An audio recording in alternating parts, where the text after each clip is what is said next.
you're aware of the fact, I'm certain, that there's a great deal of public concern, public anger even, about the present rate structure for water and sewer. Occasioned primarily by that $4 billion capital improvement program in the Watershed Management Department.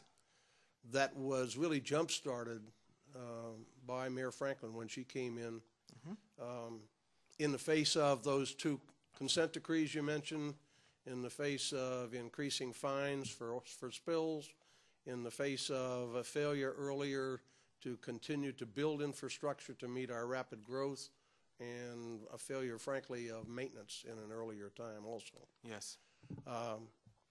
Really, from a standing start, the reorganized and new Watershed Management Department in that 7 years has accomplished a great deal of work, including completion of the 2007 consent decree and a tremendous reduction in the amount of fines we're now regularly paying. And a reduction in the amount of wastewater that we're pouring into our neighbor streams. Right on.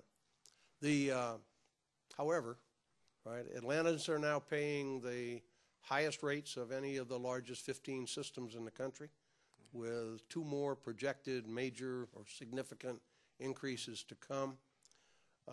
And that's in addition to that 1% most that you've helped us secure and put through over time. So it's getting quite expensive. If we look ahead a little bit in the 2010 to 2014 program, as it now sits approved, there's another $1.5 billion in borrowing required to accomplish the work. Then that's about half for the 2014 consent decree and the other half for other projects for expansion. The debt service of that runs out into the 2040s. Okay, and about 1/3 of the Watershed Management's present budget is already debt service costs. You're right. So it's not going away anytime in the near term. In a recent audit, the auditors opined that probably the just completed or increase and the next 2 were perhaps overstated and would provide more funding than Watershed Management really needs to get the job done. Watershed Management strongly disagrees with that. And I didn't notice in the audit where there was any evaluation of the real need for the projects that are involved in that $1.5 billion worth of upcoming work. All right.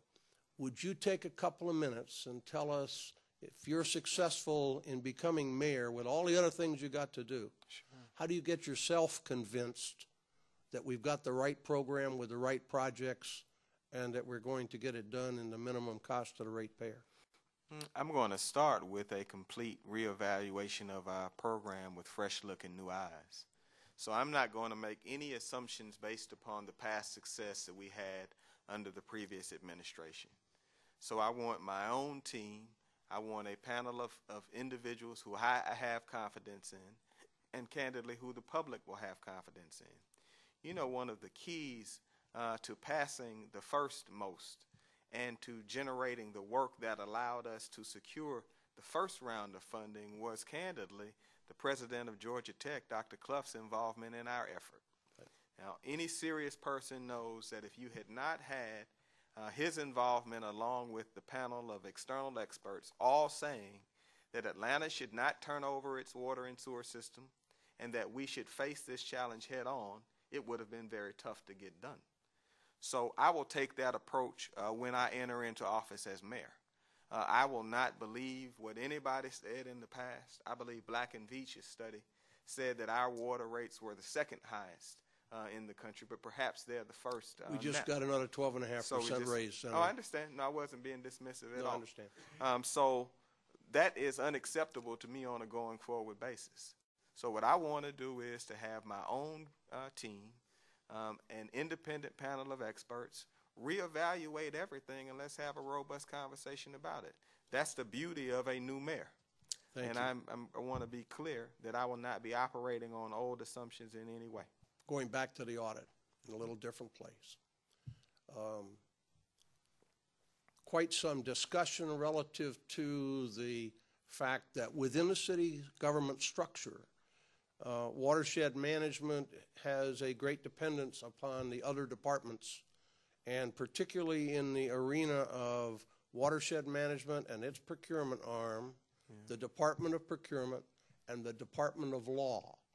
There seems to be a lack of definition of departmental responsibilities, leading to duplication, leading to delays in procurements being completed, leading to additional cost to the program. Yes. Seems to me that that's right down the mayor's alley when I begin to find departments that are not coordinating, perhaps because there's no guidance as to who's responsible for what. Sure. How do you take that one on as mayor? I think we take it on by having a strike team that streamlines that process around what we're doing in the watershed management space. It is such a big part of what the city does, and even though it's siloed, we're going to have to really clear some of those silos away. So what I would do is I would get the leaders of those departments of procurement and law together and make it crystal clear to them that I want a streamlined process that works.